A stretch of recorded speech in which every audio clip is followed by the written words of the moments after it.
for you, for you, for you.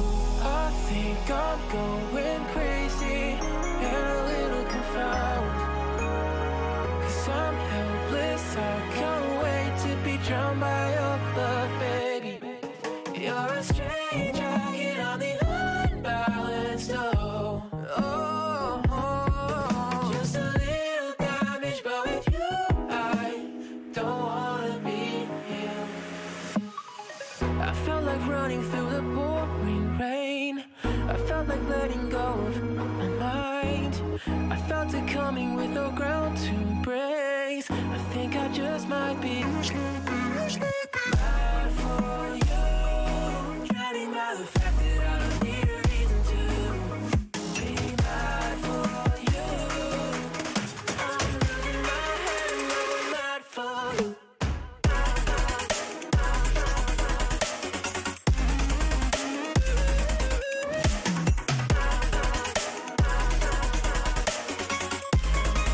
Going mad for you.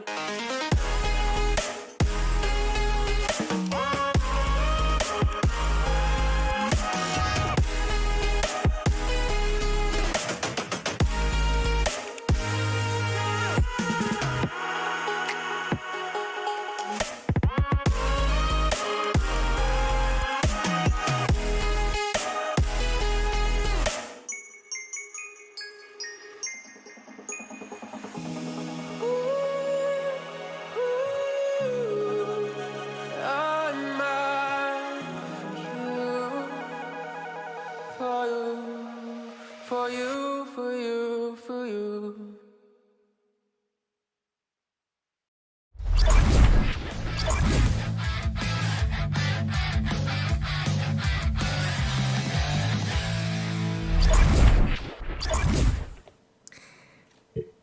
Good afternoon, everybody, and welcome to another episode of Down in the Valley, brought to you by the Beautiful Game Network and Natural Beauty Spa. To see our podcast and other USL podcasts and articles, be sure to check out their website at bgn.fm. We have a great episode for you tonight, but before we begin, let's start by welcoming the DITV squad back on the show, starting with our co-host, Jacob Young. Jacob, how have you been, brother? Been pretty good, yeah. I was looking forward to talking about some soccer, of course. I mean, we got a little bit of it back a couple of weeks ago, so that's very exciting. Just we have to have those final pieces of, well, just MLS before we can have USL, obviously, and then of course the Premier League. It might happen. Yeah. Doesn't look like it will. And also, we want to welcome once again. Joining us from South Texas Border Sports is Ray Silva. Ray, how's it going? Hey, good evening, Edson and Jacob. Thanks for having me back once again. It's glad to be back to be talking some USL soccer and hopefully some Bundesliga and other soccer stuff going across the globe right now. Definitely, and I know right now before we were going live, we were talking about this whole ordeal with Monarcas Morelia in Liga MX, but we'll get to that. We'll get to that topic hopefully later on the show, because first we got to talk about our local team and the league that RGVFC is a part of. Obviously, talking about the USL Championship. So, like I said, tonight we have a very important discussion that we would also enjoy reading y'all's opinions. So be sure to interact with us, give your opinions, give your hot takes. We have the YouTube chat available for you guys to interact with us. Do you agree with our takes? Do you disagree? Do you have a specific topic that you wish that we would for us to discuss? That goes for you all as well on Instagram Live. We're trying something new on Instagram Live, so be sure to follow us at Down in the RGV on Instagram. Also, don't forget to give this stream a like if you're enjoying it, and be sure to share it with your friends, your family, your grandma, whoever. Any Toros fans, share it. Let them know about the Down in the Valley episode and podcast. Now, if you do miss any portion of this podcast, be sure to find us on Spotify, TuneIn Radio, SoundCloud, Stitcher, Google Podcasts, and Apple Podcasts. And for those that are listening through the podcast audio, or you on Instagram Live. We go live every Wednesday, or at least we try to, at 7 p.m. on our YouTube channel, which is youtube.com/Down in the Valley. Now, we have a lot of different topics that we want to talk about regarding the USL. And let's go ahead and jump into the first one. And that is, we talked about this the last time we were together, which was 2 weeks ago for a show. And that is the USL pay cut dilemma. Now, there were a couple of updates that happened between now and that time regarding that issue. Now, if you guys have no idea what we're talking about, basically what it was is that the USL reached out to the USL Players Association, and they pretty much told them, hey, here's our two offers. You have to take a pay cut if we return to the USL. You're more likely have to take a pay cut, and also dealing with contracts, how it's gonna work if the USL does not come back. Now, this was all released on The Athletic thanks to Jeff Reuter. I can't even speak like almost every time. But basically, his detail says that the league's original proposal called for pay reductions in rising increments of 20%. Any amount above $4,000 per month could be reduced up to 80% after the first 1,000 if provided housing, or any amount above $4,300 per month. And then if the league canceled its season before October 1st, the pay reduction above would apply for no more than 30 days from the date of cancellation. Now, the USLPA, the Players Association, decided it was frankly embarrassing for the league to offer that. Also kind of like offensive to some of these players, especially for those that earn very little in USL. So they came up with a counter proposal. And after that, I think the USL also did a counter proposal recently. And that article came out on May 20th. So basically, what they said is that, where is it?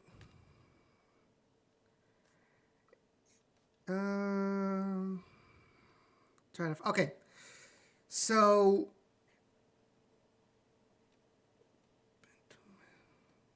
basically, they were calling for a pay cut for those that were, where is it? Gaining above over $2,000, wasn't it something like that? Here it is. Counter proposal said, okay, so the USL player said, you know what? Here's our counter proposal. 10% cut for players over $2,000 a month, financial relief for their clubs, and a request for universal minimum salary of $20,000 beginning in 2021. But guess what? The USL is like, no, we are not doing a universal minimum salary. So basically, they did the counter proposal, which said, okay, your first $1,500 of monthly wages, we're not going to touch that. You're not going to get a pay cut on those $1,500, right? But everything above that, it's going to get cut 30%, right? No financial relief for clubs, and no minimum salary for 2021 in any agreement.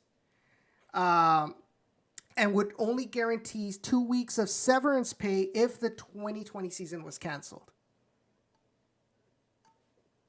Jacob, I'm going to go first with you with your thoughts on that.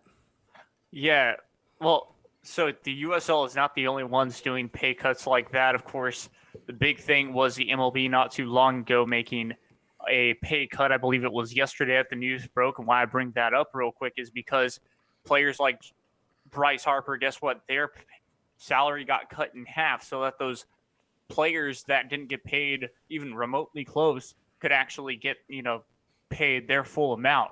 So that's something that was pretty interesting. And yeah, it's just another type of pay cut. And so, yeah, that's an interesting pay cut for sure for the USL side of things. It's one thing where, for the most part, the players who aren't making that much money, yeah, you give them their full amount of pay. And if there's a couple of players that, of course, some teams, which we all know they have, brought in special players and even special coaches, slash those in half. It's almost as simple as that for at least a year. And then, of course, you can renegotiate the next year because we don't know what's going to happen in 2021. That's the main thing about this, in my opinion, is that you don't know what's going to happen in 2021. Why make something happen why make a deal that's going to happen for 2 straight years?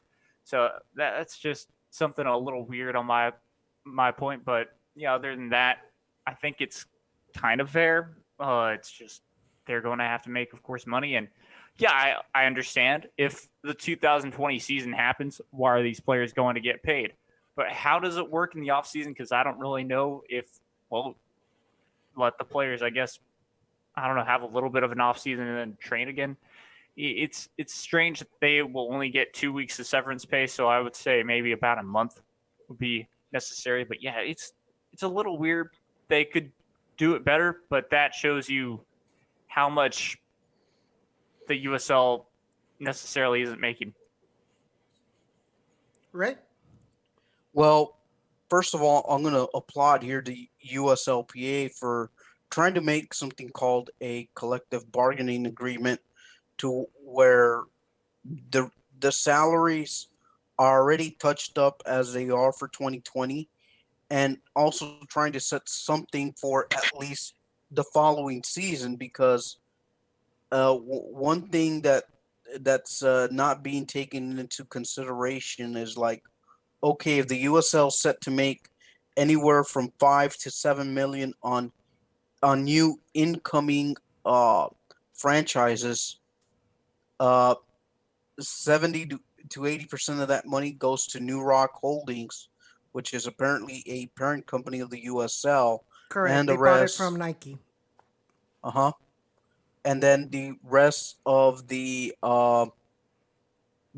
money stays within the USL to quote unquote for their operating expenses. Yet a lot of these teams, when they play the books, they try to figure things out as to how much they make per gate and what they don't. And one of the articles that Jeff Reuter wrote not too long ago is like, some of the lower end teams make as much as about $30,000 per night, and even some of the upper scale teams make anywhere from 50 up to 100,000 per night. It just depends on what team you ask.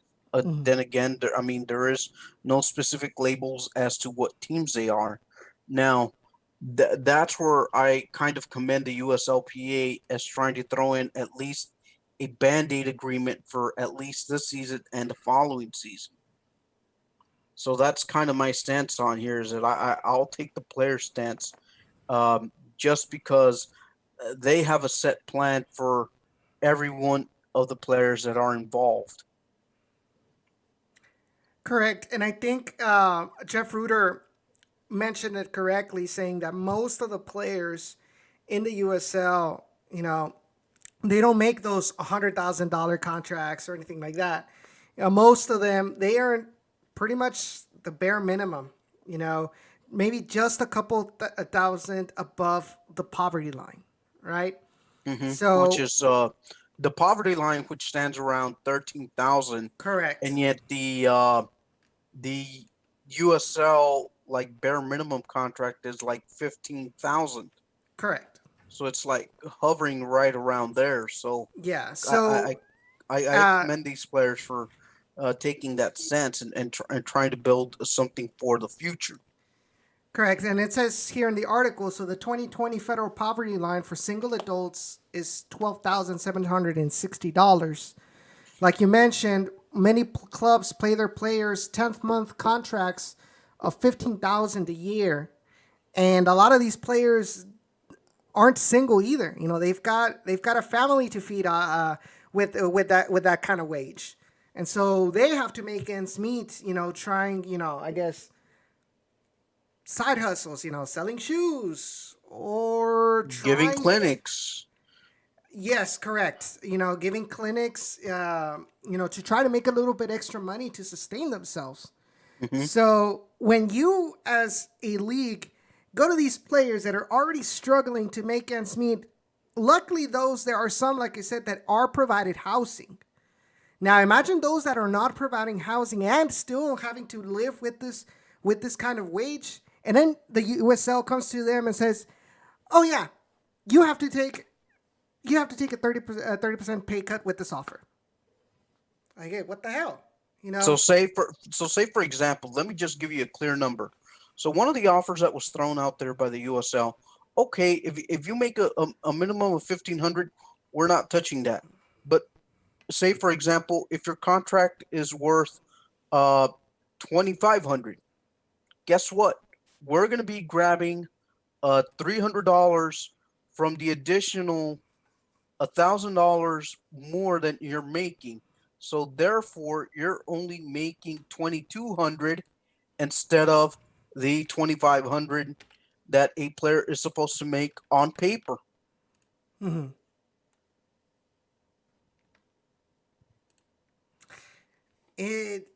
It's really, I think it's really interesting. But even then, like 25, like 25 a year is really Hmm. not that much.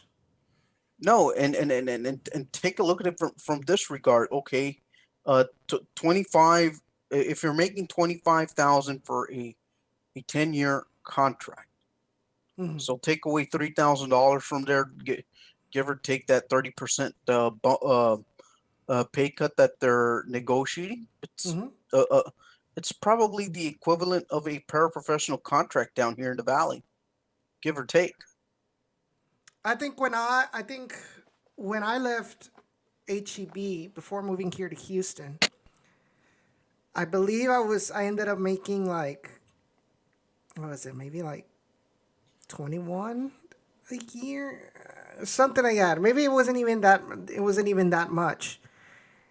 And you're telling these players they have to go, through a highly strict regiment of, nutrition, fitness, having to train almost every day, and then playing games, and they have to live with money, or like a salary that really isn't a lot. you know a lot of them are gonna have to go, well, if I earn more money working, full time at a grocery store or lo que sea, I was like, might as well go and go ahead and do that, because I'm sacrificing a lot being a soccer player, and I'm not making as much money as, say, being a manager of a store. Why should I continue? Now, this happens a lot, I'm guessing, with indie clubs, because at least with MLS2 clubs, you have that mentality of, okay, I may not be earning a lot right now, but if I do good and the parent affiliate, watches me and is convinced to hand me an MLS contract, okay, I'm going to earn money more, but I need to sacrifice right now, with my performance to hopefully get an MLS contract and earn my payday there. Hmm.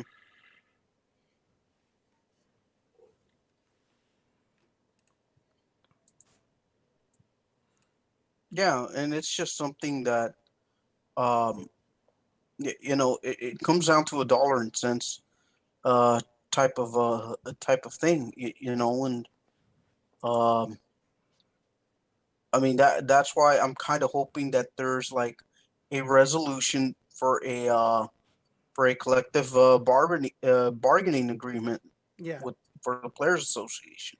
How long? I think Jeff Ruder said it's been 15 months since the USLPA was first recognized by the USL, and they have yet to agree on a CBA. These deals can probably last anywhere. It can be a year-to-year thing. It can be a 4-year thing. It just depends on how well the USPA is structured and how those meetings are going. But the fact that it's been 15, like, has it really been like that, rocky of negotiations, that it's been 15 years and they still haven't agreed on anything? It could possibly be, because just remember, I mean, the USL has been a very, very steady boat. Yes, they've lost franchises. Yes, they've gotten some of the newer ones, but there just hasn't been a complete players association to where they can all collectively have a union to where, okay, these are going to be all of our minimum standards. So yes, he is right in that regard, that there hasn't been a collective bargaining agreement. I mean, a lot of these teams have been operating, and now that the Players Association formed, now there's now there's some intensity from these independent clubs.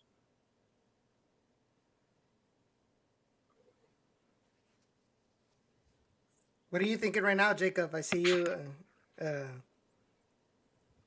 I mean, it's interesting now. Ray brings up that point that it's probably, or you brought up the point, and Ray added onto it that, like, the CPA hasn't even been agreed for close to 15 years, if that's even a possibility, which it looks like it has been. Yeah, you bring up a great point too, that it's just like, yeah, you're basically living on minimum wage is what it seems like, and you're playing soccer. And even for these MLS2 teams, yes, you'll probably be lucky and have have housing or something like that, and you'll have something to get with. Now, of course, we all know a couple of players in RGVFC, or at least last year, had an MLS contract with them.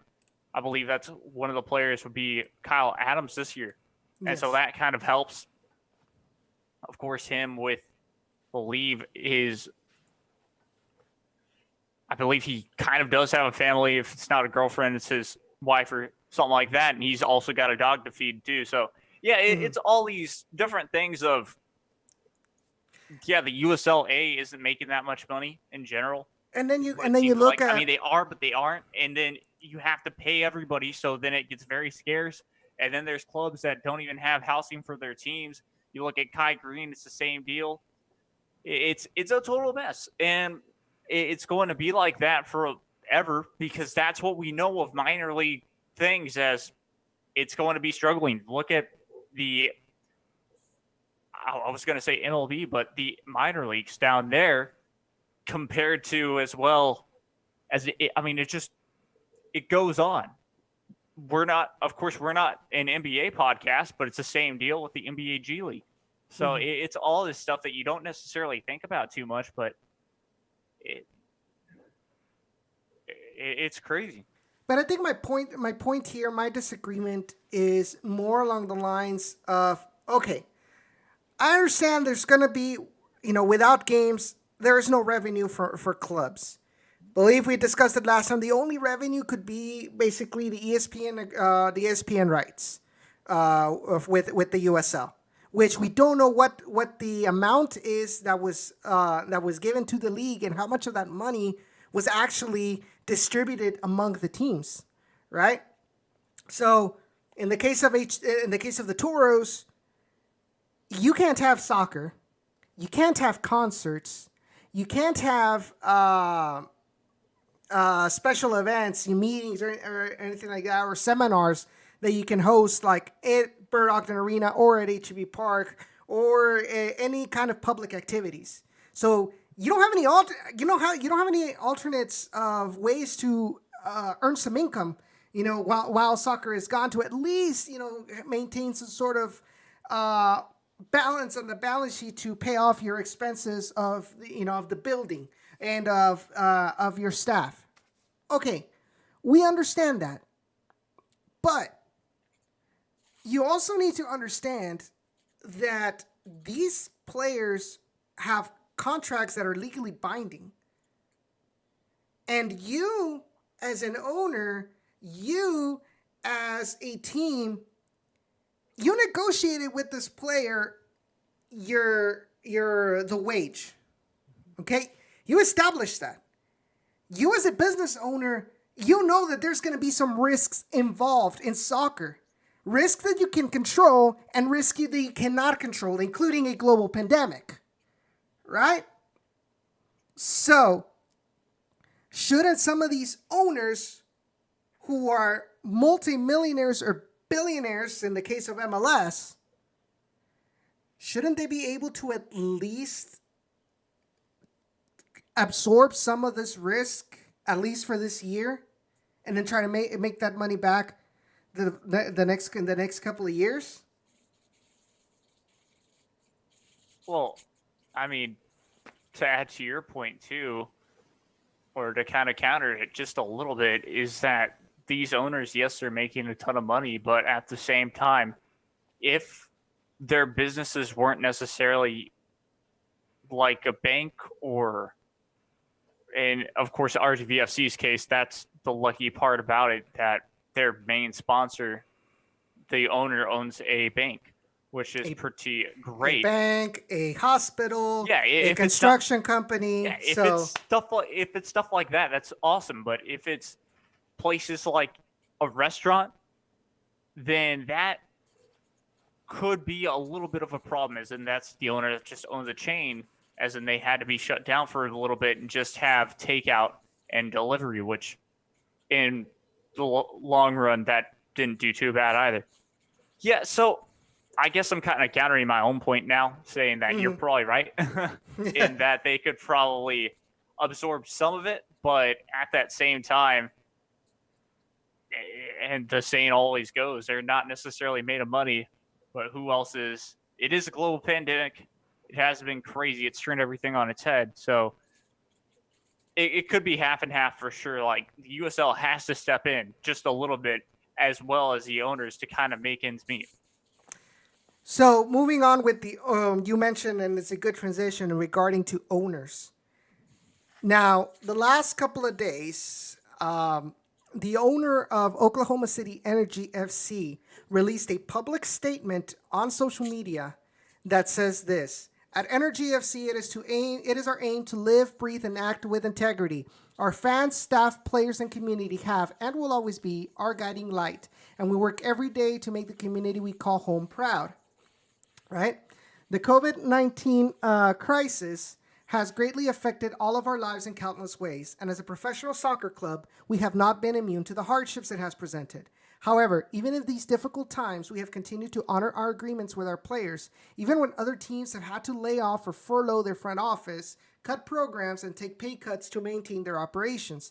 All steps that we have not taken. At the core of that decision is the understanding that as an organization, we are committed to standing together. Together with the USL League office, who continues to try and navigate these difficult and uncertain times, together with our players, who we will continue to view as an important part of our family and community, together with our supporters who give this club life, and together with every other USL club and owner across the United States who is working every day to grow our league. As we have since our inception in 2014, we remain committed to working towards everyone's collective benefit and success. # we stand together, Bob Funk Jr. Basically what he's saying, even with this hard times, nobody has been getting a pay cut so far. My question is, should all teams that have made this a similar decision, should all teams make a public statement just like Oklahoma City Energy for the sake of transparency? Or should this be something that only front office and the ownership should know? I think the fans deserve to know a little bit, whether it's by USL or whether it's by, of course, the the teams, whether it's owners or just a team in general, because you got to know what's going on for at least your players too, and the public would like to know, the media would like to know as well, considering how much the USL and this whole league kind of hides behind the door, and of course the teams do. We're talking further and further past injuries. Thank you, of course, Houston Dynamo, for keeping that under secret when everybody else has an injury page filled with a couple of injuries. But moving past that, once again, it's just, yeah, I think players, fans have a right to know if certain players will certain players will have to get their salary cut or something like that. And it's just a nice little thing from Oklahoma City that they actually did something right too. So that's pretty cool by them, and I think every other team should follow. Ray? I think it should be left to the clubs, regardless of affiliation or independence that they have. Certainly, I had Ron Patel on my podcast the other day, and he says that things are still as normal for them. I mean, everything is continuing to march as normal. I mean, players are attending their practice sessions and in different pods, but I think it's up to the club ultimately at this point. But did he explicitly mention that player contracts have been? No, no, I know where you were going with that question. No, but he says that they've had staff like doing their rounds with the stadium and making sure that it's disinfected, that offices are thoroughly being cleaned, and stuff like that. So one of the things that he did mention, that the players aren't even allowed to like reach the locker room areas. It's like arrive at the field, be arrive at the parking lot, take your half-mile walk to the practice facility and back. And of course, there is someone checking their temperatures there and whatnot, and that's been their procedure as normal. Correct, which is something that that was confirmed as well by Coach Echeverry. Now, let's assume that player contracts have been respected, and the players for RGV are still receiving their full value, their full wage, as established by the contract. Why have the Toros or Alonso Cantu not made a public statement? I think we as fans, like Jacob said, I think we as fans would like to know that our players, staff, coaching staff, members of front office are being well taken care of. I think, I posted on Twitter, I think it would not only help earn respect by the community, but also from the rest of the USL. Well, I could think of it here as two ways. A, since it's not like a publicly traded company, I don't think they're like forced to divulge any numbers. And even if you I'm put not, in like, but I'm not expecting them to. No, I mean, regardless of information that we're wanting to ask, whether you go through the Freedom of Information public request or not, I mean, that I don't think there's like a responsibility to say anything on the matter. Not that I'm defending the club myself or anything, but I mean, that's just the way a conversation that I had at some point with Greg Luca, formerly of the Monitor, told me like they're not like in any way, shape, or form obligated to come out and say anything like that, and only because they're operating under an LLC agreement for like, let's say, because let's put this for example, the player contracts are handled by the Houston Dynamo, Correct. coaching staff, trainers, everything that's all being handled by the Dynamo, Dynamo. yes.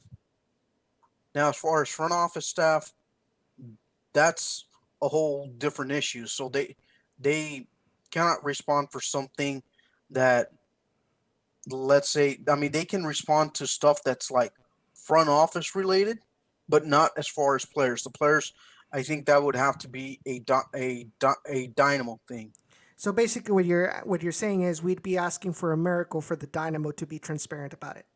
Yeah, pretty much. As far as player salaries, yes, and Vamos a lo- and technical and technical um directions, or technical operations. That's all Houston Dynamo responsibility at this point. So Harry says players are Evening, getting Harry. paid. Who, by the way, says hi to everybody. But Harry says players are getting paid. It's in their contracts. That's why USL wants to deal. It's because the USL has to pay the full contracts of the players. There is no force majeure in the player contracts at this point. I'm not sure what he meant by that. Hopefully he can clarify. Now, also, there is a comment on the Instagram. First of all, I want to say hi to Jake, who says, "What up, yo? What's up, Jake? It's been a while." But Time to Burn Again also mentions, and he says, the clubs should come up with different ways to create revenue and offset players' salaries. I would like to hear what kind of what kind of suggestions for that, how to do it. I think it's a good idea, to try to find a way to create some sort of alternative income, but Right now, the only income that the clubs are making at this point is their online stores. correct. I'm looking they at have- you. I'm looking at you, RGVFC, which recently opened one. Yeah, I see your smirk, Jacob. But It was a good idea and it worked. and believe me, I feel quite horrible for not placing an order yet. But that's about probably the only way that they're making any type of income at this point. I'm pretty sure they're selling their jerseys, their masks, collectionable scarves, even the Somos Unidos T-shirt, which I really like. I'm a Correct. fan of that. I'm a fan of that shirt too. But that's probably the only way of income now. I don't know how it works in the MLS. I know that they have, like, on Fanatics.com, their own team section. I'm pretty sure Lids has their section too of MLS stuff, but it's just something that I think all USL clubs are kind of like responsible for. And yes, the team store is considered, and I think that's what he mentioned as well. Time to Burn It Again mentioned. He said jersey sales, and right now the best way to earn some of that income with jersey sales is the online team store, which is torosteamstore.com, if I'm not mistaken. There was actually yesterday or 2 days ago for Memorial Day, throughout the weekend, they had a free shipping code for Memorial Day sale. Ouch. Oh, stepped on my foot wrong. But, really that's not a lot compared to what you make in revenue with actual games. So I think it still goes to show there might be some kind of way to kind of offset the cost.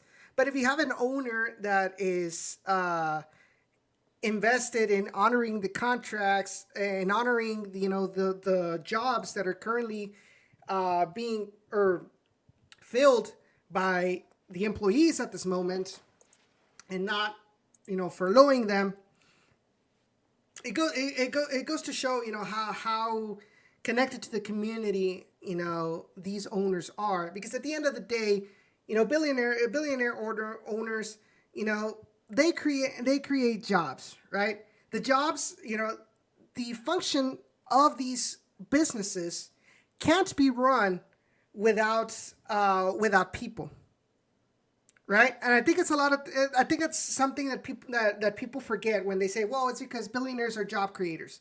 Okay, yes, they are, and they're an important part of this economy, of a capitalistic economy. Yeah, you create a business, you're creating jobs, right? But you can't handle a business efficiently if you don't have enough people or the capable people to run it, right? Mm-hmm. And if you furlough players to save money because you don't want to hurt your profits because a slow in sales for the pandemic and things like that, how are you going to get? It's going to be difficult to get these these people back, right? So take care of your employees, especially if they've done a really good job for you. Take care of them. Write it out. At least that's the way I see it. And it's easy for me to say because I'm not a billionaire. I don't have a business, so it's easy for me to say just write it out. But I think at the end of the day, it's going to pay off a lot better. It's going to look a lot better on you, on your reputation, and you don't end up with the reputation like say Austin Bold, who furloughed their front office and their general manager as well. So it looked bad. It looked bad for them. And just take care of players for now, which I believe, as Harry was saying, they are doing at this moment. But the USL, the league in general, was like, that's kind of too much. Kind of reaction to, we have to pay their full worth of their contract. Now let's try to see if we can reduce it. Like, come on, that looked bad for a league that says that they're one of the most important second division leagues in the whole world. That looks really bad, at least in my opinion. Oh, yeah, it looks terrible. And especially coming, as always, from a team that's pretty new still. As in, they basically had, their first season last year, if I'm not mistaken, or it was their second season. Whatever the case may be, yeah, of course, it looks terrible. And always, of course, coming from Austin, not shocking one bit, considering they're just dumb. You say that, and you have the Circuit of the Americas in the background. Oh yeah, no, this track's dumb too. It's there's no way the way that they've been able to work sometimes, considering that they've almost gotten shut down 5 different times because of the governor. So yeah, it's fun. They finally stepped up their game. But that stadium that you can kind of see, the little turquoise stadium or whatever, the turquoise background, yeah, they're not going to do too well if they keep that stuff up. Yeah, so like I said, I'm really hoping for an official announcement, whether by the Dynamo or by the Toros front office, regarding I just want confirmation that the players, that the staff are being taken care of during this time. I haven't now. Also, I haven't heard any news saying, people have been, or that there's been massive layoffs. So that's a good sign too. But I just want that peace of mind, right? And if anybody's listening, if anybody from the Dynamo, if anybody from RGV is listening, that's just my personal opinion, right? I just want that peace of mind that our players are getting well taken care of, and their contracts are being respected. That's all I ask. If you can do it, excellent. If you can't do it, okay, that's fine. Thank you, Houston Dynamo. That's probably going to be the reason why you can't do it. And I'd be pretty. Actually, I wouldn't be disappointed, because when you get disappointed, it's because you're expecting something else, and a certain outcome happened. It's just the same thing. It's something we expect from the Dynamo. Yeah. I can't say I'm disappointed. Frustrated, yes, but not disappointed. Yeah. So going back to the chats. Let me go to Instagram first. Time to Burn Again says, so here's something I want you to hear. Kids' jerseys could be signed by the players. Keep the players busy, and maybe they can actually make a percentage off of their name. Don't they already make a percentage off their name in general? As in, like, you go to the team store and... I don't think so. Well, I don't know honestly how that works. If that is the truth, then that's back to the NCAA crap. And guess what? Those players can sue. I'm not even joking. That can go into a whole legal thing. Yes, it indeed. Even though it's minor leagues, for sure. But here's the thing. Here's the thing, though. I don't see I don't see in the team store that they are saying. I mean, you can get the customization, but they're not. That's They where it don't comes have. back. Yeah, and you can decide. Okay, I want Chewy Enrique. Boo. Yeah, exactly. It was. It That could I have been want like that that. I want Chelo Martinez's number. Okay, you can decide. You can decide that, but it's not. It's not that. It's not that the team It's the itself last is. name on the back. Yeah, but it's not that the team itself is like, okay, this is what we're offering. We're offering the Chelo Martinez jersey for you. You can get it customized like that, right? That's a customer thing. But they're not explicitly offering that the Chelo Martinez jersey to you. You'd have to get the customization by its separately. And okay, it said Martinez 30, and I'm not sure how that would work if because they get Chelo's name and number in the back, they get some sort of portion about it, but the team itself is not profiting off of their name, like saying, okay, this is the Chelo Martinez's jersey, and you can buy it, right? That's what I'm kind of trying to get with that. Yeah, yeah. And real quick, you say that too. I remember, I bought a Portland Thorns jersey before. By the way, I of want to course, say, sorry, real quick. I want to say hi to Andrew Samuels, who's tuning in right now on Instagram Live. Hope your recovery is doing really well, and I hope to see you back on the pitch soon, man. Yeah, and so going back, same of course here, Andrew Samuels. Hope to see you back on the pitch. Of course, this time probably helping you tremendously, since of course, well, we've only played one game technically, so that's a plus. As in, we'll probably see you back. Well, Houston Dynamo have played about 3, but yeah, we'll see you back on the pitch whenever this thing maybe resumes. Of course, don't push your injury. But yeah, going back to what I was saying, and yeah, I bought a Portland Thorns jersey, and yeah, you could customize it, but it would say like, the players' names on the side, as in you pick from these types of players' names, and I mean that's where I guess I'm coming from, as in. Yeah, it's partially that they should be getting, if somebody does choose an 8 and does choose like Martinez on the back or something like that, they should be able to get it. I think they should too, but I believe that also has to do a lot with how they negotiate their contract. And because I think right now they don't have that specifically in the contract, that's why the team isn't offering, because you're not going to get you don't want to get a profit directly from your players without them getting a certain percentage for using their image in order to make that money. You understand what I'm trying to say? That's why I don't think they're directly offering, hey, here's your Chelo Martinez thing. You can get it customized like that, but they're not offering like in the team store. Oh, the Chelo. Here's the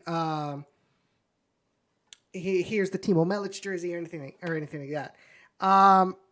Okay, by the way, gave us a heart. Andrew gave us a heart. It'd be interesting. It would be interesting to get some sort of confirmation how that would work. And if that is exactly what's happening, if players can get some sort of percentage or can potentially get some sort of percentage off of merchandise sales if it directly uses their name and number, basically their image, to sell that jersey, But from what I think, outside the box with no knowledge absolutely whatsoever from the conditions in that contract, I don't think that's happening. Now I do know, like we mentioned, that some of the alternatives are, with the players, they create their own clothing, they create their own brand, which they put on their clothing and they can sell, or any of those things where they have more of a direct control over their brand image, in order to sell some additional merchandise, to get some sort of additional revenue. But that's about it.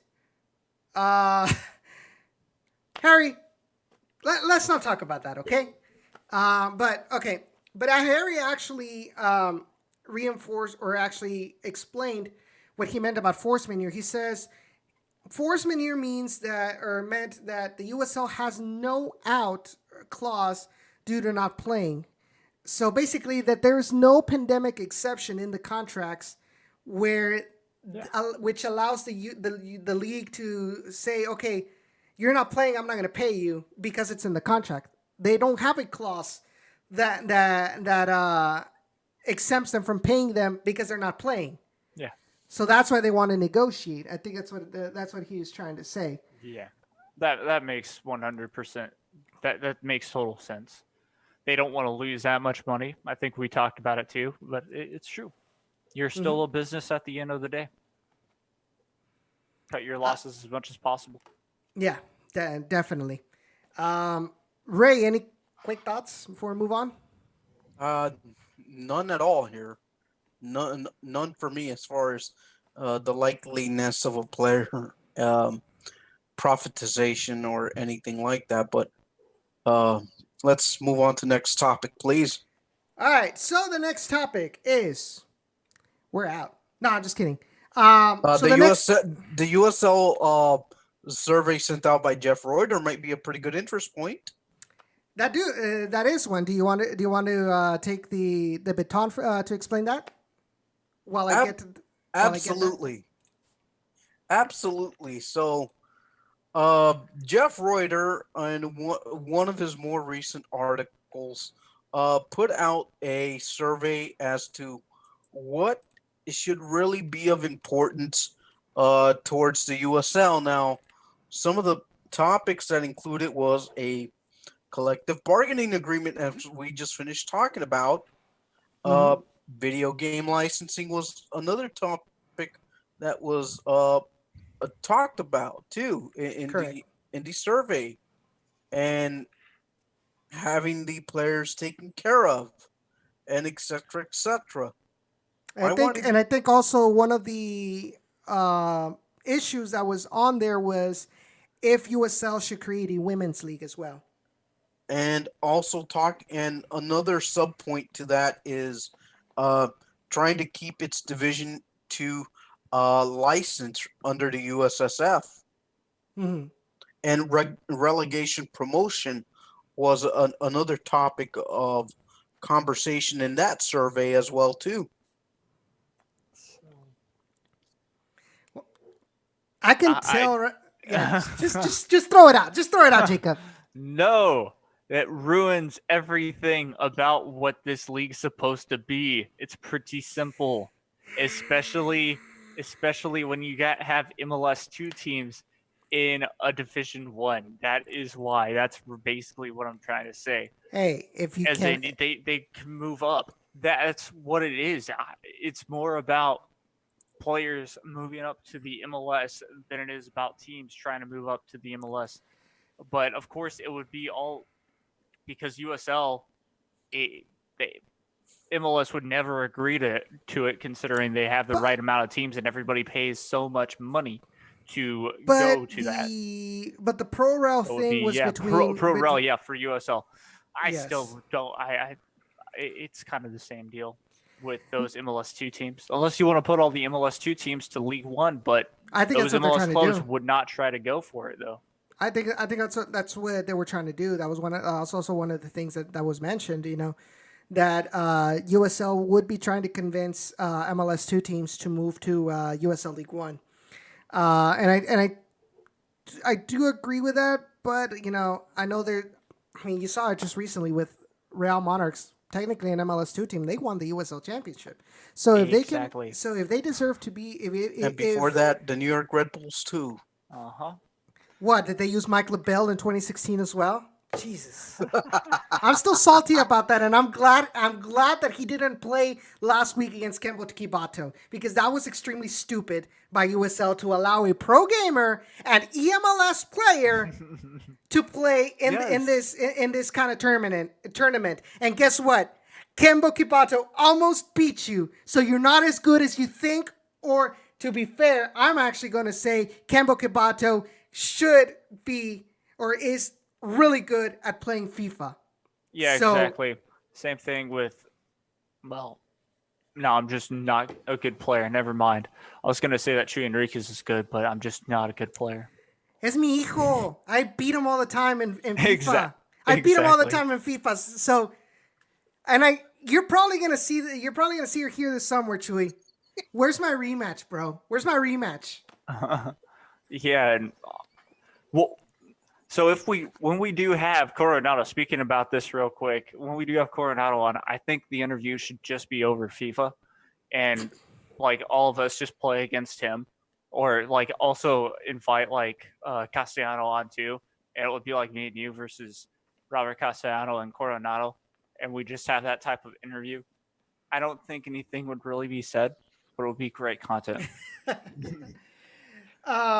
But yeah, going back, and another thing that was mentioned in that survey, because I believe it's being thrown around as well, is they're trying to convince CONCACAF or trying to push for some sort of ticket for the USL Championship to earn a ticket to represent the US in the CONCACAF Champions League, which I disagree.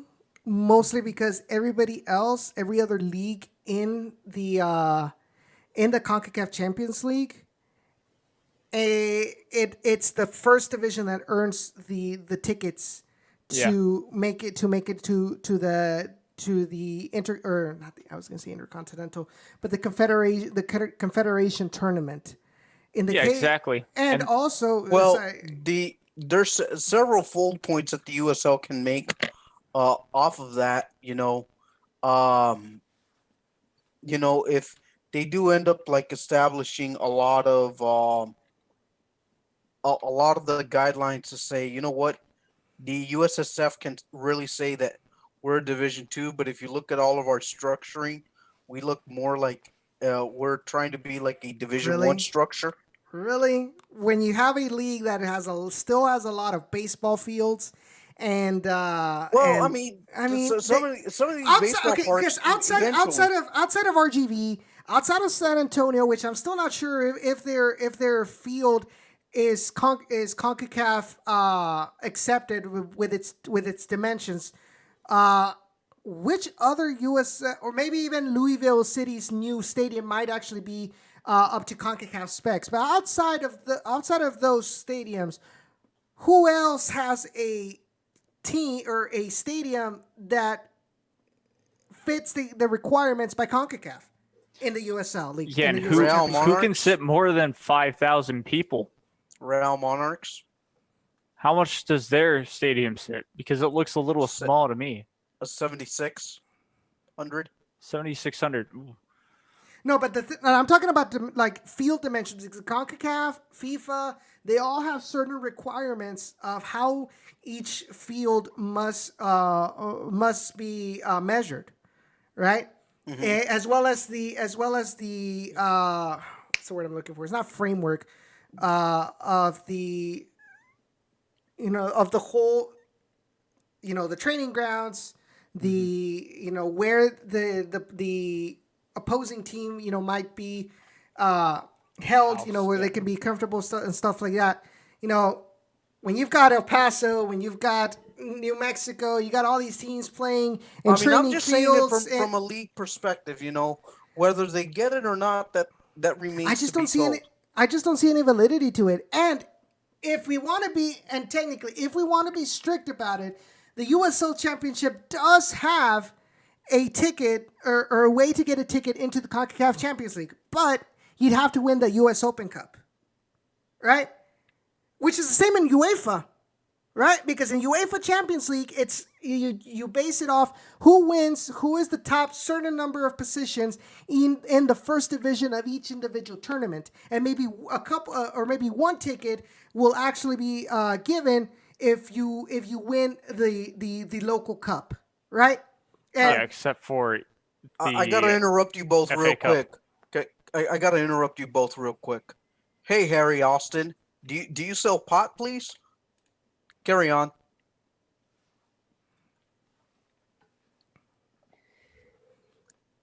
Just based off the comments that good old Harry is putting up on the YouTube chat, I just had to pop in and ask him that. Well, I mean, he technically does have a point in regards USL Championship not actually being a reserve league. I mean, it's not technically it's not a reserve league, but the MLS2 teams are treating it like that. I guess you can say they're Yeah. treating it like, but technically, in theory, it's not a reserve league. I honestly don't like when people call it a reserve league because it isn't. You've got a lot of you got a lot of indie teams and even MLS2 teams that want to fight for the championship. It's when the teams are treated like a reserve league, like LA2, T2, Tacoma Defiance. That's where I have a problem with, because your goal should be, how can I win this tournament that I'm participating in, not how can I just survive? Yeah, but I mean, look at the NBA G League. I know I've brought that up a lot of times, but it's true. Yes, of course, a lot more teams are actually, they or every team now is basically owned by an NBA team. But my point being, way back in the day, I don't believe the NBA G League was trying to fight for basically being the top dog or basically being tolerated as a Division One. And No, but that's you that's see kind them. of where I'm going with, as in No, but you see the they're G League still going to try to constantly- fight. But you see the G League Yeah, I know it's totally contesting different. these. No, but you see the G League annually participate in the international FIBA Cup, which is held yearly in Europe, where you have like your top 3 European leagues versus the G League champion, and the winner of each semifinal plays for the final. And that's something neat because the Vipers got to be a part of that this year when they played all the way in Tenerife, Spain, in the beautiful Canary Islands. They had that opportunity. It was something neat to see. Sadly, they weren't the winners, but they did get that nice international feel to them. Now coming back to topic on this Jeff Reuter survey that he published some time back, I probably put the top priority as getting a collective bargaining agreement done. B, making sure these teams do have the stadium plans in place to be a fully sanctioned Division Two team, because or Division Two league right now, because New Mexico United is still playing at a baseball park. Las Vegas Lights are still playing at a baseball park. Mm-hmm. Reno, if I'm not mistaken, still playing at a baseball park. I believe so. So you've got 3 teams that are still playing in baseball parks.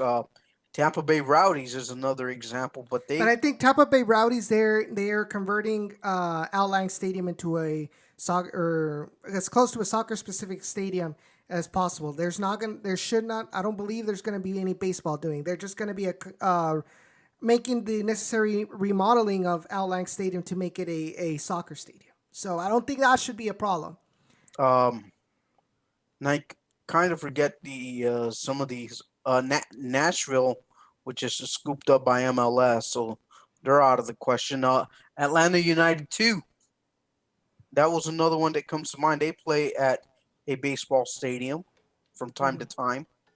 So that's the way I kind of ranked it in order. First, secure your collective bargaining agreement. Second, save the stadiums, like get them a proper soccer home. The third priority for me, laugh at me if you want now, video game licensing.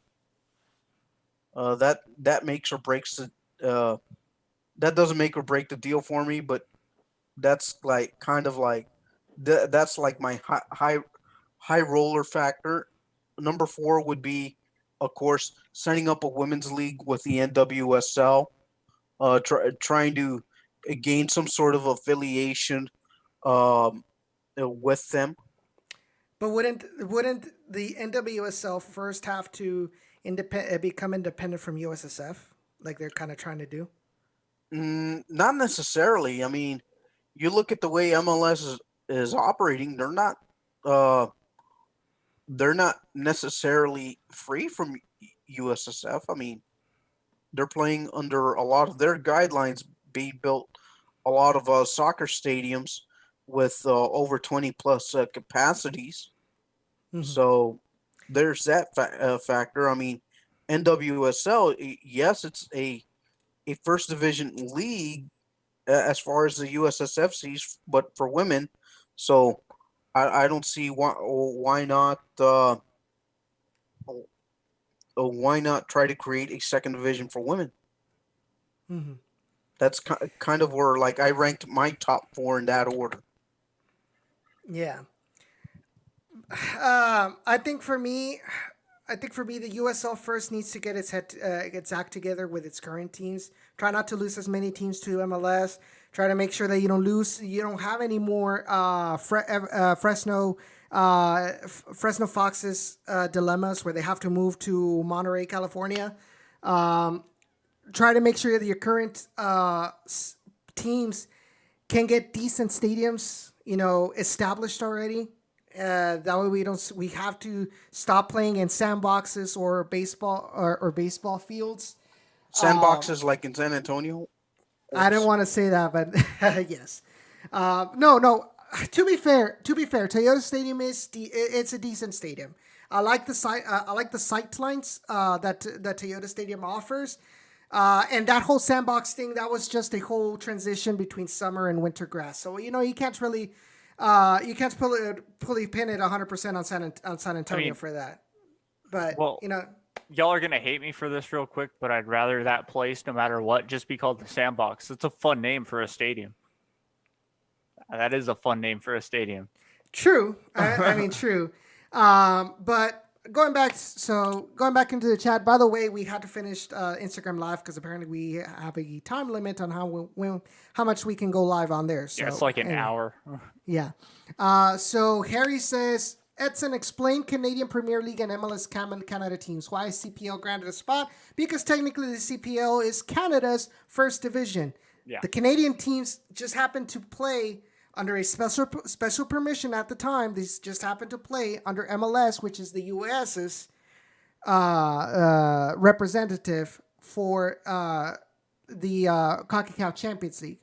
So technically, if Toronto wins an MLS Cup like they have, and they go to CONCACAF Champions League, technically, yes, they play in Canada, but they're representing the United States because they won the United States first division.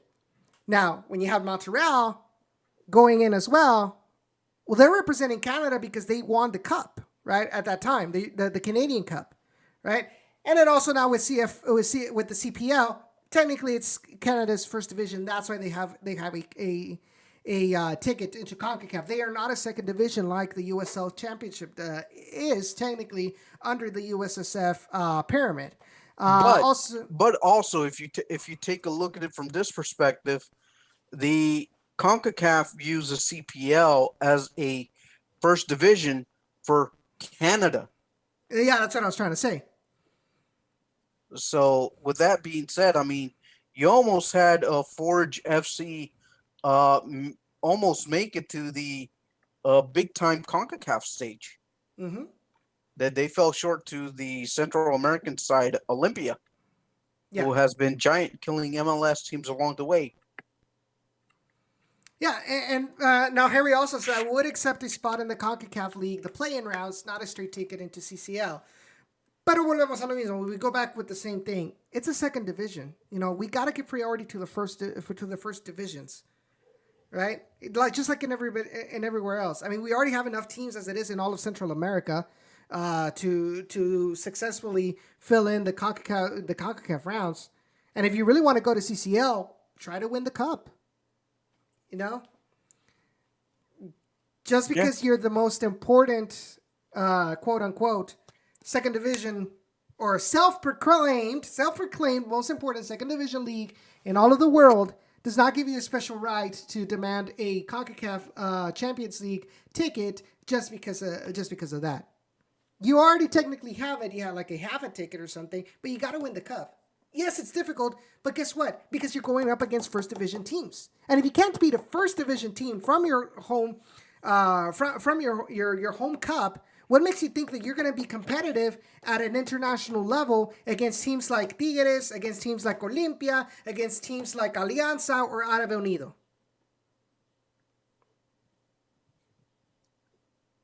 I mean, winning the cup isn't impossible because just not too long ago when Cincinnati FC made their magical run to the semifinals, they were not too far away No, they from... weren't. They were not, and that's what made that's what makes the U.S. Open Cup such a magical thing that I wish the Toros would play in. But that doesn't take away from the fact that if you can't technically beat all of the first division teams to win the cup and qualify for CONCACAF Champions League, what makes you think you're going to be super competitive? If MLS teams have done a ridiculous performance in the bad kind of way in CONCACAF Champions League, what makes you think that a USL Championship won't do the same, if not worse? Right? That's what I'm trying to get at. You know, you got to win your ticket, on the field because you're given that opportunity, not necessarily on the table just because we're important. Well, first of all, you gotta gain your importance by making sure I'm not telling you to fill the stadiums, but at least get some sort of relevance at a national level within your own markets that you're already establishing. When you've got teams that can't break 1,000 or 2,000 or 3,000 attendance week in and week out, you got a problem there.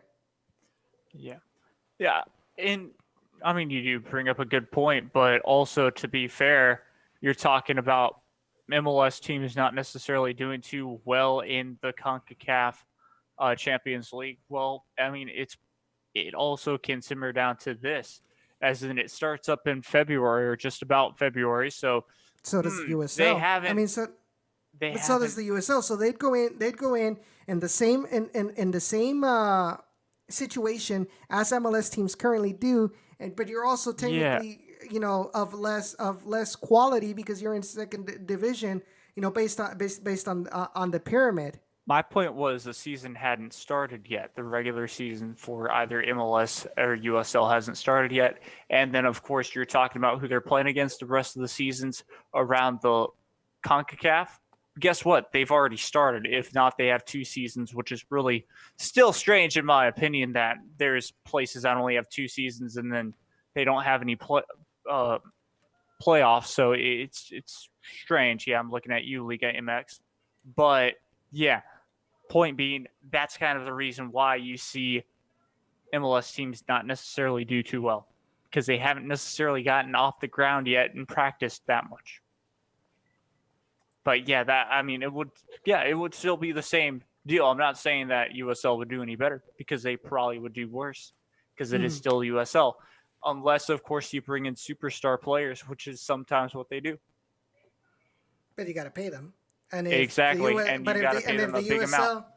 And if the USL right now is struggling with what they have, as far as salaries, what makes you think that they're going to? I mean, outside of Phoenix Rising, who have brought in Didier Drogba, but that's because he was part owner, who have brought in Solomon Asante, and I think a Spaniard. What's that Spaniard's name, Ray? That's in Phoenix Rising. I think he's a striker, I believe. Santi Moore?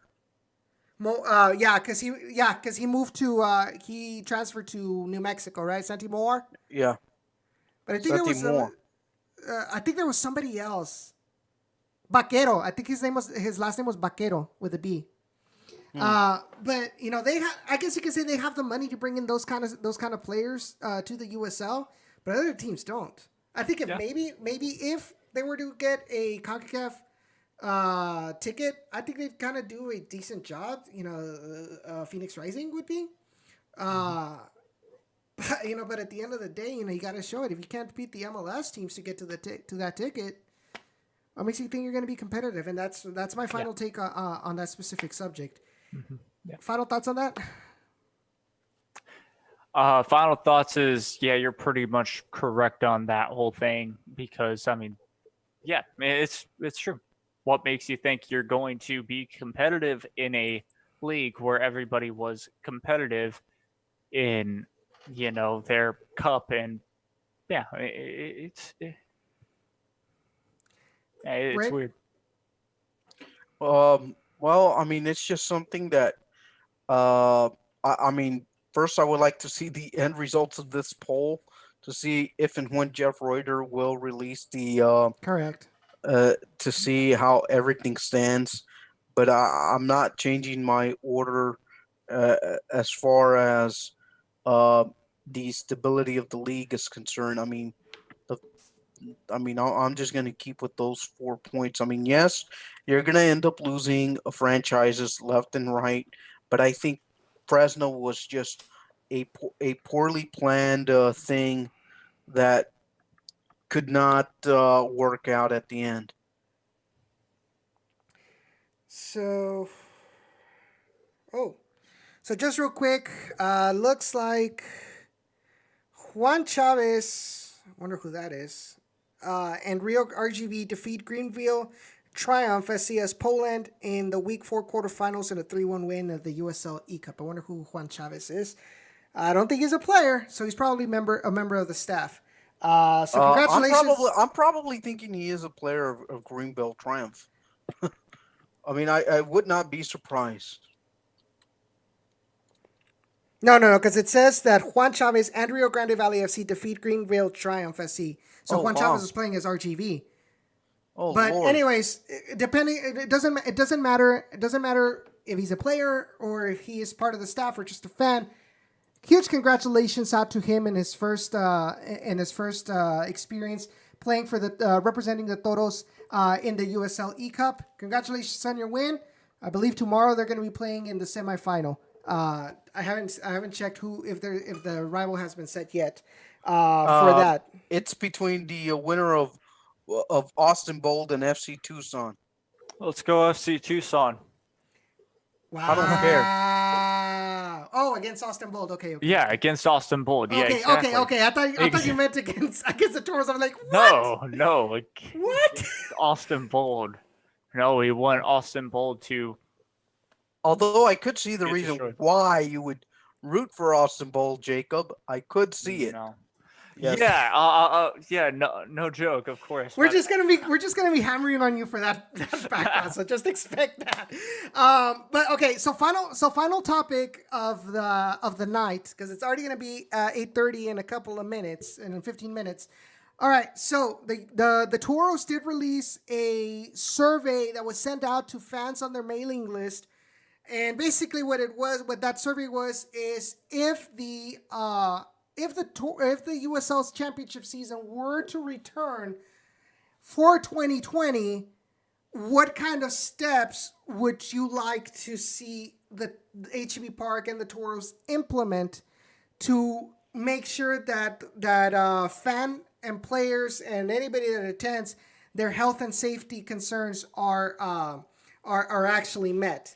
So, for example, requiring employees to wear face masks, basically PPE, and all these kind of things. So I don't know. I know Ray, you received it. I ended up receiving it, which then you also forwarded to me. Jacob, I don't know if you received it. Oh, yeah. Well, either way, what would I like to see in general is basically, so it's pretty cool. Racing, of course, has gotten back on track, even at local tracks. And what some local tracks are trying to do is they're implementing, just like restaurants are, the 6 feet rule. And what that means is basically, let's say you have a family of 4 or a family of however much you have. They each get, 1 row. And if you have to split, say 2, 3 chairs, or if it's just a bench, then 3 basically chair lengths of a bench off, and then you have like the next 4, however many. like, yeah, the 6 feet rule would be cool. Of course, you got vendors most likely there trying to sell things to fans. Yeah, they would wear masks and gloves, and of course, make sure that everything is clean. And if when things are done, you get out the cleaning staff and they have to be extra thorough. Now that might mean extra, not extra people, but just extra hours for them to stay there and try and clean up to make it as best as possible to make your health and safety better. But if you still have to basically have no fans, then so be it. But that's also what colleges are thinking of doing for college football season, as that's a big thing. If they don't have college football, guess what? You're most likely going to lose $4 billion if you're a top school, which would technically be Texas A&M, Texas Tech, all those. But that's besides the point. Yeah, I'd like to see, things like that. If you can get some fans in there, maybe a 6 feet rule, or that would basically make your stadium go half capacity. And that's better than nothing. I mean, I know they did that back in '09 or something like that in Liga MX. I believe it was with swine flu or H1N1. I don't remember exactly which one it was. But they did something similar where stadiums were like at half capacity in order to maintain some sort of social distancing. Yeah. Now, the reason I bring up this not article, but the reason I bring up the survey is, do you all believe that they're trying to test the waters to see if they can if the league decides to bring back the USL with fan attendance? I think that's definitely probably something that they would be thinking of, because, well, they really just had one game under their belt. It's not like the MLS that had about, three? So, yeah, I think it's somewhat two or three. Yeah, exactly. So it's, just trying to test the water, seeing if they can maybe get something like that, especially for revenue. Because you think about it, guess what? You have you have fans. It's going to make the concession stand lines super long because you're going to have that 6 foot rule once again. But it's better than nothing. Ray? I wouldn't mind seeing this. Having the stadium at 25% capacity with all the safety measures in place. That's just my gut feeling on it. That's kind of a little bit what I responded to. Mm-hmm. So I went with the 25% capacity. I think if you, I would go if it was a limited capacity. I would make the trip down to a Toros game. But here's the thing: I think we should crawl before we walk. I think we should start with a couple of weeks of zero fans, just to make sure that the players and coaching staff throughout these, throughout their transport from one city to the next, that they don't get infected before we start bringing in other people into the stadiums. Now, there's also talk about making hubs where like one stadium would host maybe like 4 people or 4 teams, or a certain number of teams, to play only in that certain market, which would be interesting. I would like to see that, but it does bring some questions. I mean, we all know that HEB Park can host it. They've done CONCACAF. They've done CONCACAF Champions League. They've done CONCACAF Women's Olympic qualifiers. But we're just way too far away from everybody else. That's what I was thinking recently. The only drawback because that's kind of a good thing that okay, maybe because our infection rates aren't as high as in other parts of the countries, they could see us as a possibility, and then B, the hotel's proximity to the stadium, it's quite a distance. Well, not quite the distance, but it is like far away enough to where there's like no self contamination.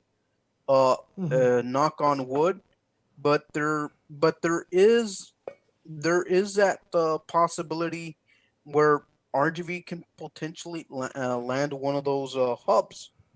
Hopefully. I mean, we have the facilities to host. We have multiple fields that they can practice, that they can play in.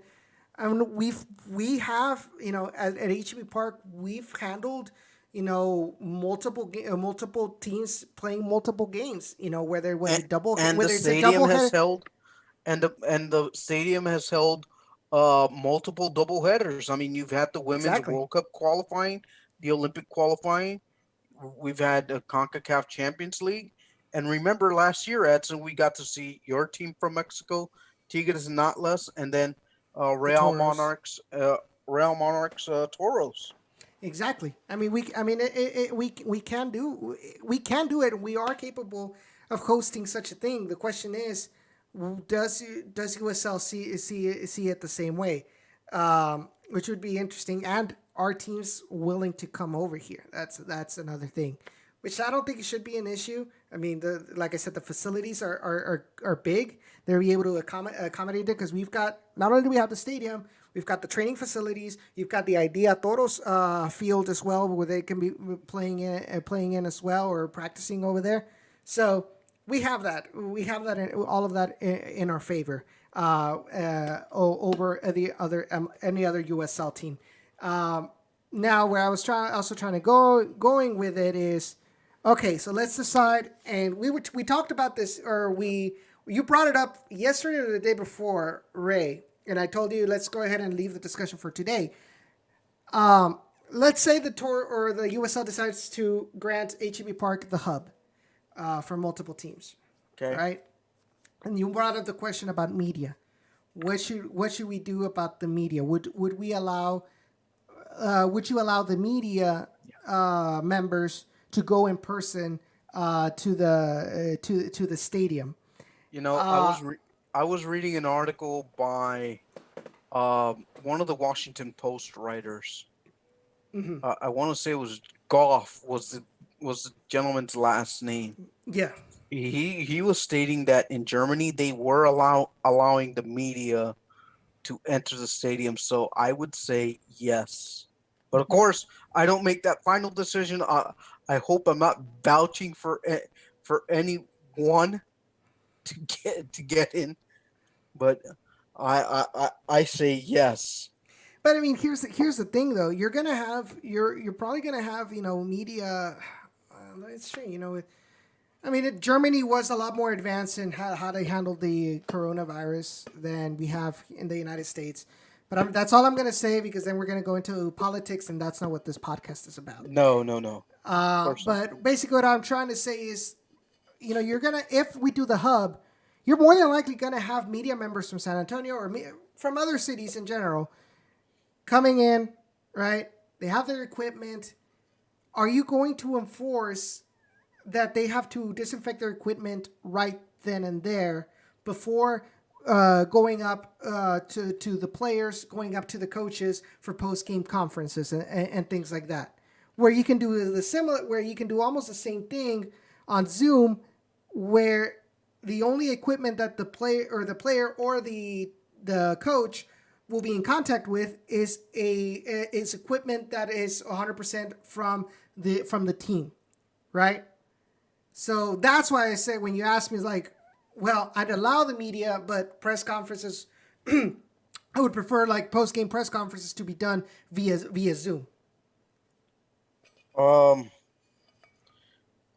boy. I mean, I would probably still vote yes. I mean, just for the sake of voting, yes, as long as we follow the protocols that they give to us. Mm-hmm. I would be inclined to continue to say yes.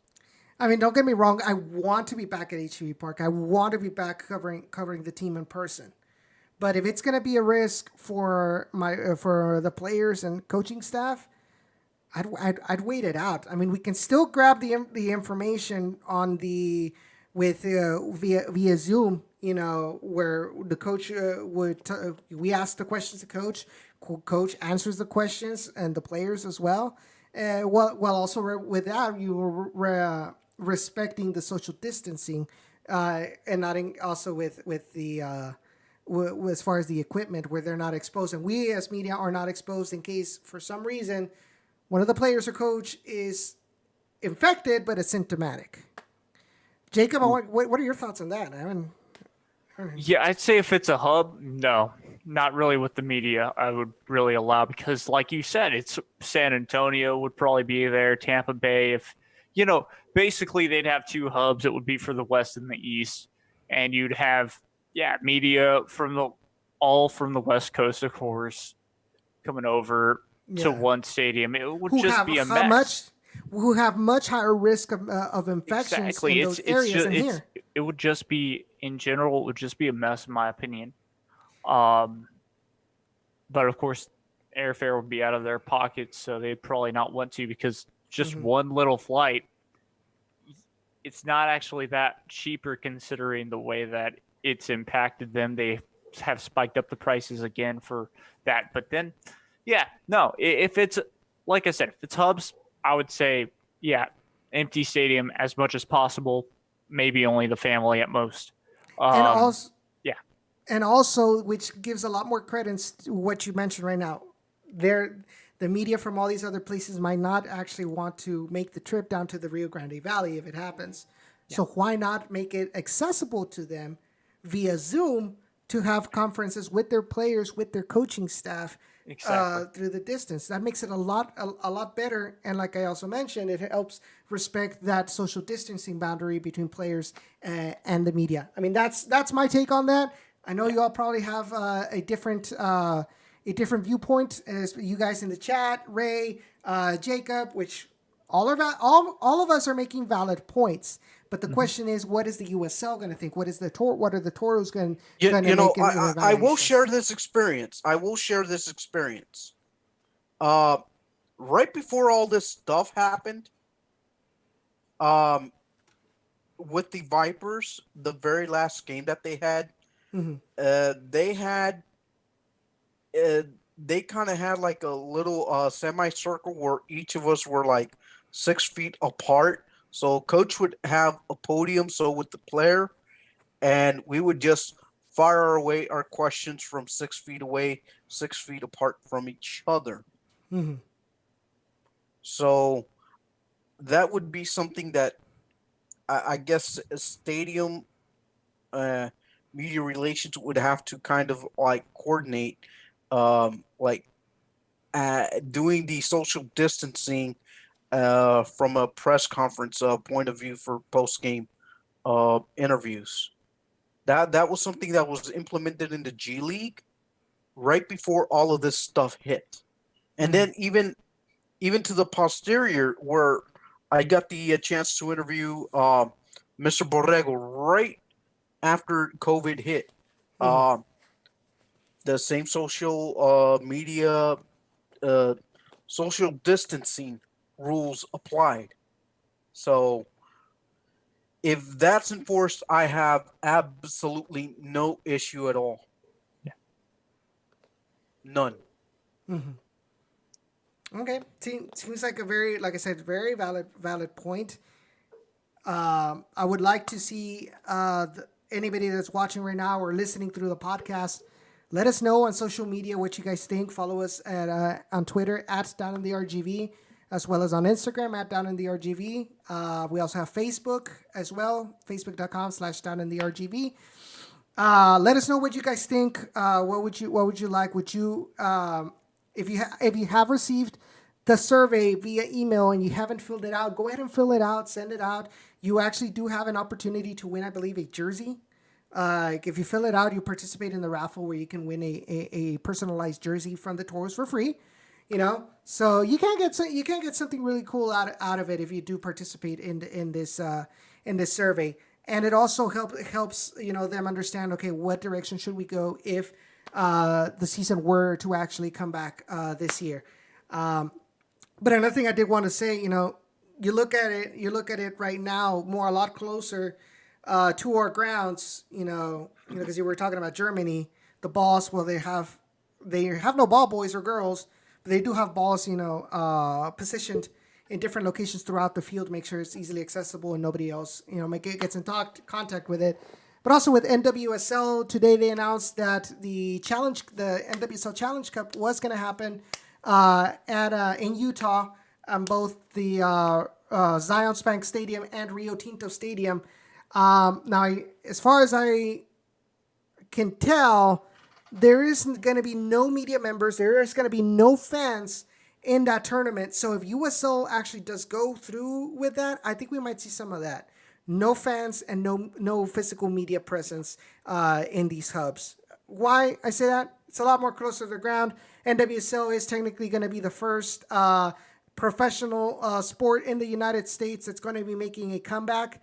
So they're going to be the example going forward to what works and what doesn't. And if it works, and if their format works, we might see the USL going forward with that. Right now, the whole MLS thing is still a whole lot of confusion, which really speaks volumes about how disorganized MLS is starting to look when it comes with this COVID-19 pandemic. But I think that's starting to look a little bit like Liga MX in that regard, and the whole disorganization type of part. And to even think for 1 second that Liga MX was trying to follow the MLS footsteps. Think about it, folks. Think about how low the Liga MX has sunk. Mm-hmm. But then think about the way MLS, after all these nice steps that MLS is taking, now look at what they're doing. They're trying to take a step back. Well, everybody's trying to figure this thing out, right? To be fair. I mean, we don't know what's going to happen in the future. I know. Yes, but when you go into this whole situation where you're threatening your employees with a $1 million fine or termination for giving information out to journalists who are trying to make this information, who are trying to inform the fans about what's going on in MLS, instead of being transparent, kind of being some sort of transparency. And we go back to the thing we were talking about a couple of minutes ago, and you want to act like that, like there's something, everything has to be hidden, and having the audacity to, say that, we don't want, pretty much saying we don't want you all to be informed of what we're doing. I'm like, we want to know because we're fans. We want to know if we're going to have to contact our team representative and say, you know what, give me a refund of the season tickets that I bought or something like that. This isn't something that isn't just going to affect MLS. You're talking about the fans too, and I don't think Don Garber understands that. I think Don Garber has gotten this some sort of superiority complex that I think we lost him. I think we lost Don Garber, honestly. Yeah. Now I kind of did not hear that, so that makes sense. Yes, they have. They took steps forward. They took 2 steps forward, and they took 1 step back, as always. So that's fun.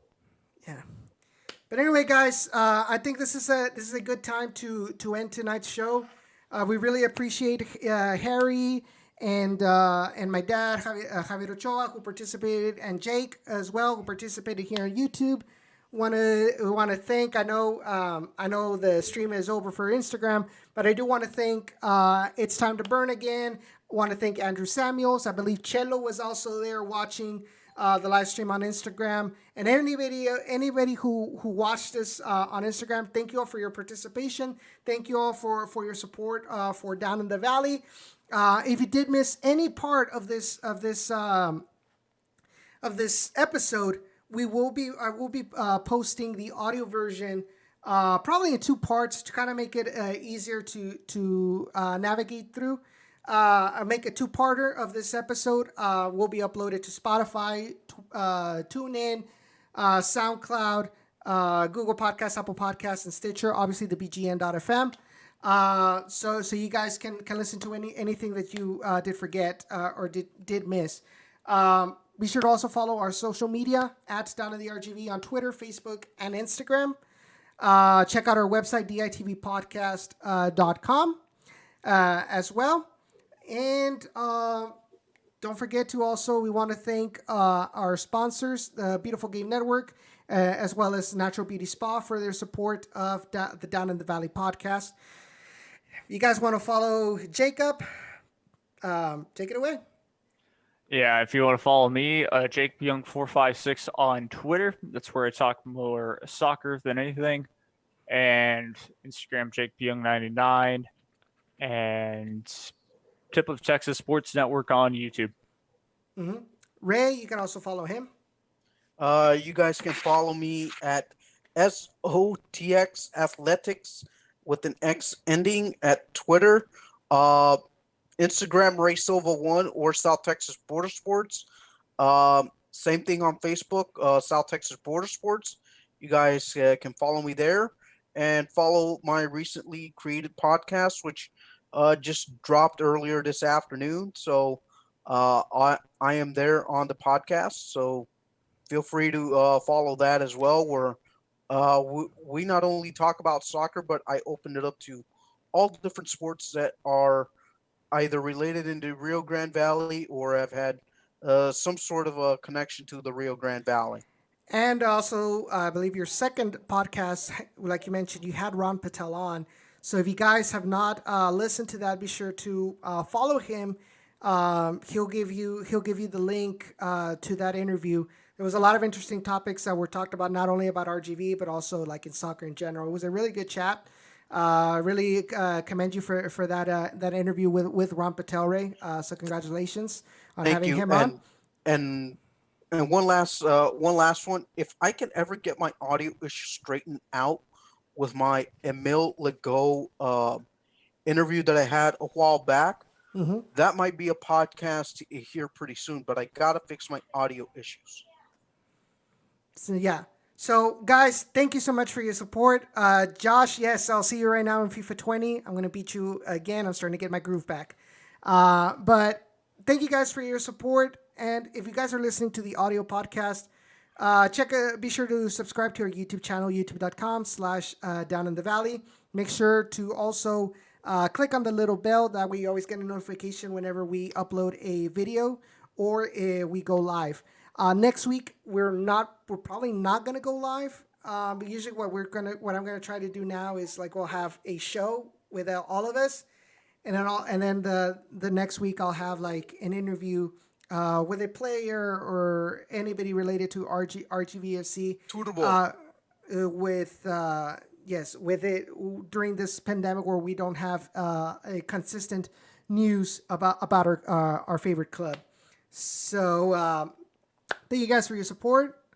We'll see each other next week, and be sure to be on the lookout for the audio podcast.